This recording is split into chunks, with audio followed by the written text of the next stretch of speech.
Whether supporter ka ni Inday or hindi ka supporter ni Inday, si Inday ang laman ng telebisyon at laman ng mga balita. Distracted lahat ng mga tao.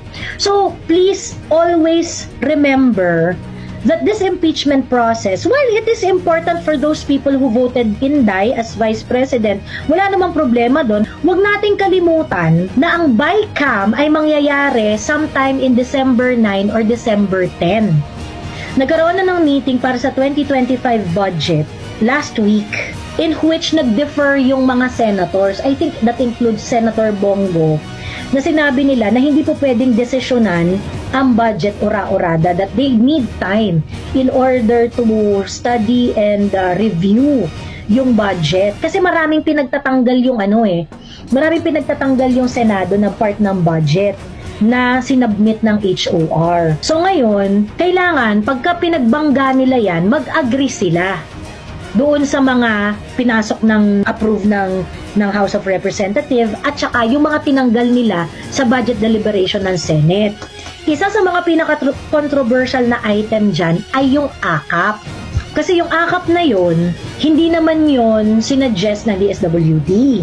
Yun ay galing sa House of Representatives. Ito nga yung ating problema dahil ang ating legislature ay walang habas na nag-i-insert ng pera sa national budget. Yan po kasi ang spasyo sa nakawan. Okay? Yan po kasi ang spasyo sa nakawan. There is a violation of separation of powers dahil dyan sa sangkaterbang na insertion na yan. And at the same time, we wouldn't be able to monitor how the money is spent. Kasi kung kunwari katulad niyan yung AKAP, magkano yung AKAP na nila? Let's say 39 billion, sabi ni Malu Ancheta. Okay, 39 billion.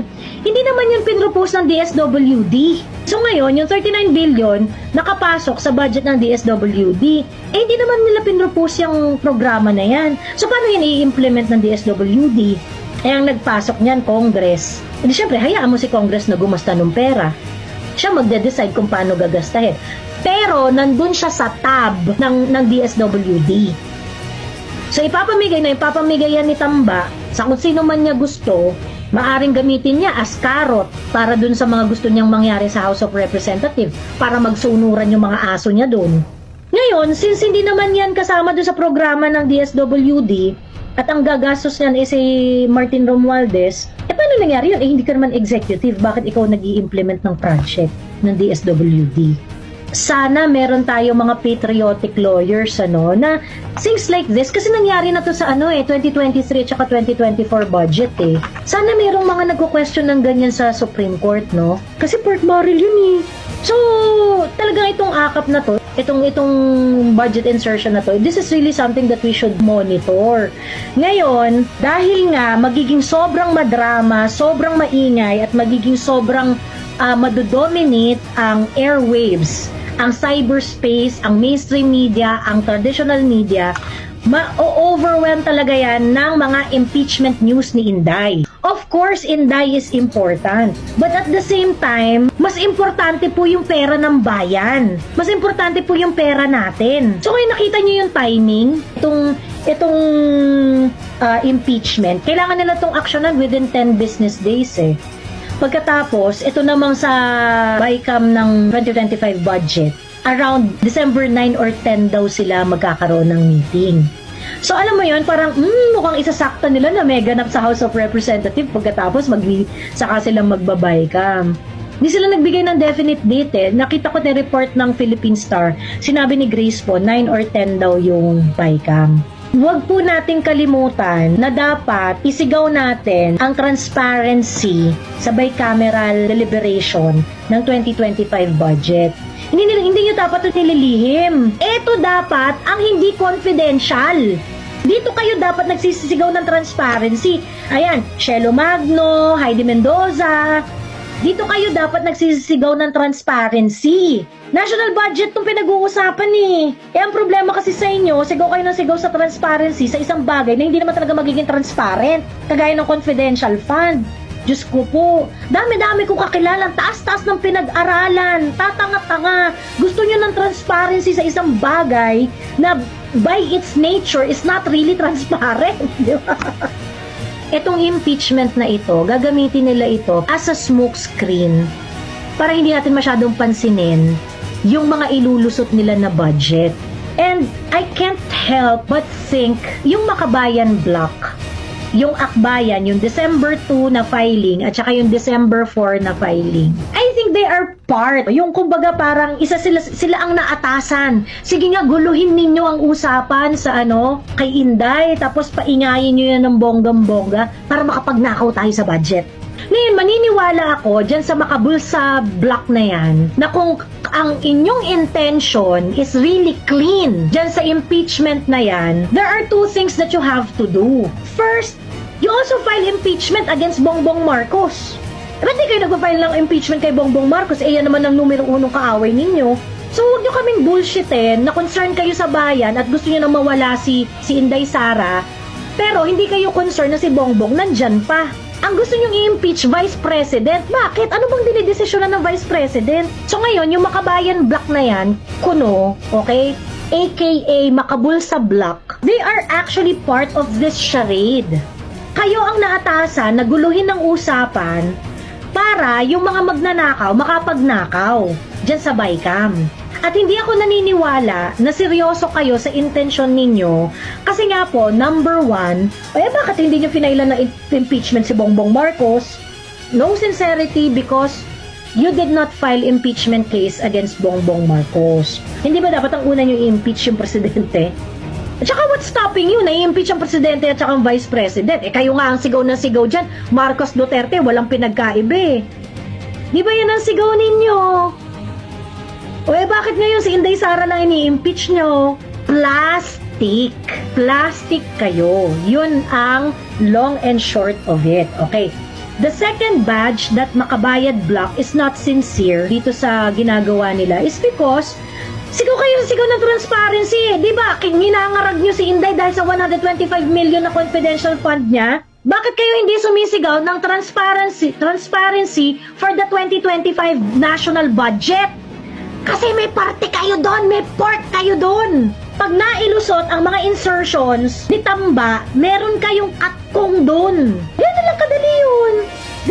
Ganun lang yun kasimple. So, sa totoo lang, hindi ako naniniwala, and kahit ano pang paliwanag nyo dyan, kung hindi kayo consistent dun sa prinsipyo ninyo at pinaglalaban ninyo, tae lang kayo. Tae lang kayo. Ang lakas-lakas yung kayo Makabayan Block, gusto niya transparency, kineme, accountability, kineme. We're talking about the national budget. Dapat nga naglalabi kayo dyan na dapat live stream yung budget deliberation na yan Hindi nyo gusto na maging highlight ng December ang bicameral deliberation ng national budget because meron kayong share sa katkungan kung maipapasok ni Tambi yung mga insertions niya.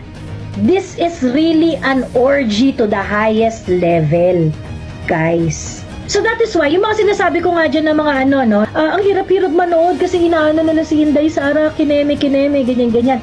You know, chill. That's what they want you to do. To be so affected, alam nyo naman, emotional ang mga tao, emotional ang mga Pilipino. Of course, we want Inday to be protected. Papanoorin natin yung impeachment ni Inday, huwag kayong mag-alala, imo-monitor natin yan. Pero at the same time, huwag niyong kalimutan at i-monitor natin ang bicameral deliberation ng 2025 national budget. They were able to do that like thief in the night. So, ngayon, yung mga intellectual pinks dyan, sa totoo lang, kaya wala akong respeto sa inyo at sa politika ninyong amoy tae kasi hindi kayo consistent. Galit na galit kayo sa 125 million na confidential fund ni Inday. You want to know to the last cent kung paano napunta. You even want to know kung sino yung mga informant na binayaran. Kung di ba naman kayo mga tangat kalahati dyan. Informant, gusto nyo malaman kung sino? Nakita nyo yung pinost ko na police intel na pinatay? Alam nyo, yung mga informant po at saka yung mga intelligence officer, yung mga paa niyan, yung kalahati ng mga paa niya, nasa hukay. Because of the intelligence work and confidential nature of their work.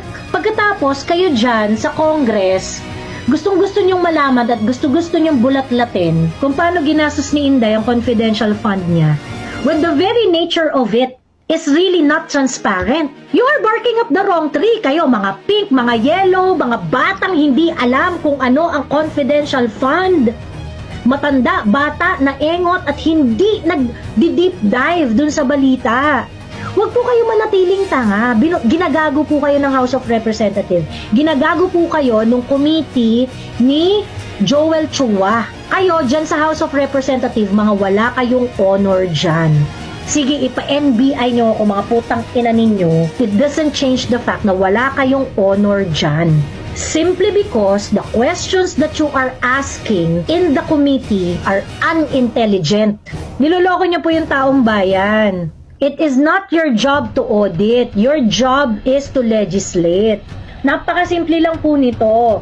Kung talagang concerned kayo sa legislation ng confidential fund, you would need at least several bases on how the confidential fund is being spent. You cannot just look at the confidential fund of the Office of the Vice President. And please, sa lahat po ng nasa distrito ni Joel Chua, wag nyo na pong iboboto si Joel Chua. Kasi kung nasa Congress po siya at ganitong paggagawin niyang panay kabobohan, does he represent your voice? Itong ginagawa niya sa Congress ngayon? Itong mga tanong niya? Itong pagsasayang ng pera para dyan sa inquiry na yan na wala namang silbi para sa buhay ng mga Pilipino? Is he representing your voice in 3rd District of Manila? Yung may umakyat nga sa TikTok ko nung isang araw. Sabi niya, naku Miss Joey, ako sa kami dito sa 6th District, talaga sinusukan na namin yung si Benny Abante. Speak up! Speak up! Ginastos ang budget, 11 days lang, yung mga ganyan. Magkano ang budget ng isang opisina? Ang budget ng Office of the President is 10 billion. Kung kunwari, anong petsa na? December na. Ano yung budget utilization nila ngayon? Let's say sabihin natin ang budget utilization niya is at 90%. So sabihin na natin na nasa 9 billion yung kanyang nagastos. I-divide natin sa per day. So ngayon, pagka kunwari 9 billion, dinivide mo to 11 months. So huwag na natin isama yung December 1. So 27 million per day ang gastos ng Office of the President. Kung gagamitin natin yung logic ng mga pink, hala, 11 days ginastos ang 125 million. Oh, edi dapat nanginginig rin kayo sa 27 million per day ang ginagastos ng Office of the President. On its face, dapat magulat na rin kayo. 'Di ba? So, ganyan ka-crazy yung logic no? 125 million, 11 days lang ginastos. Office of the President nga 27 million ang ginagastos per day since January 1, 2024. Ba't di kayo nagwawala, 'di ba? Ba't di kayo nagwawala? Ayorn! Ganun yan mga pink! Diyos ko! At sa lahat ng mga gigil na gigil sa 125 million ng 11 days, yung ganong klaseng expenditure is not questionable if it is part of your expenditure program. Kung nakaprogram yan at gagastos ka talaga ng ganyang amount for a period of time, edi okay yun! Ganun yun! Okay? You know, I think that the House of Representatives and the Senate, hindi rin naman talaga nila sure kung paano tatakbo yung impeachment. Kaya nga sabi ko sa inyo, yung impeachment, that is a matter of let's cross the bridge when we get there, ganon. Hindi talaga natin malalaman kung paano yung takbo niyan until nandun na tayo. Itong sa impeachment, yung grupo ni Risa, nag-file December 2. Yung the rest ng Makabayan Block, nag-file December 4. Mukhang nag-aaway sila ngayon! Nung pinakinggan ko yung press conference ng Makabayan Block, tinanong sila ng reporter, bakit hindi pa po kayo nagsama nung akbayan? May problema ba? Ganyan-ganyan. Tapos sabi gano'n ni Franz Castro, iniintriga mo kami ha, ganyan-ganyan. Huwag na natin pag-usapan yan. Sabi gano'n ni Franz Castro. Willing ba ang Makabayan to work with Akbayan considering yung history ng dalawang grupo? And pareho naman kayong on the side of in favor of impeaching Vice President. Ulit yung mga willing ba yung ano ulit?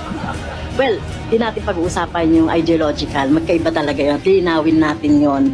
Pero kapag merong pareho naman ng mga usapin, issues, madalas naman nagkakasama. Halimbawa, kahit na nga doon sa, sa kalsada. Thank you. Hindi niya sinagot, ano? Mukhang magkaaway si Risa at saka si Franz. Ay, wala namang problema. Pwede naman kami magkasama. Bakit nga hindi kayo magkasama ngayon sa impeachment? Di ba? Bakit nga hindi kayo magkasama? Gusto niya ipa-impeach si Inday, di ba? O ba't di pa kayo nagsama? There is trouble in the mountains.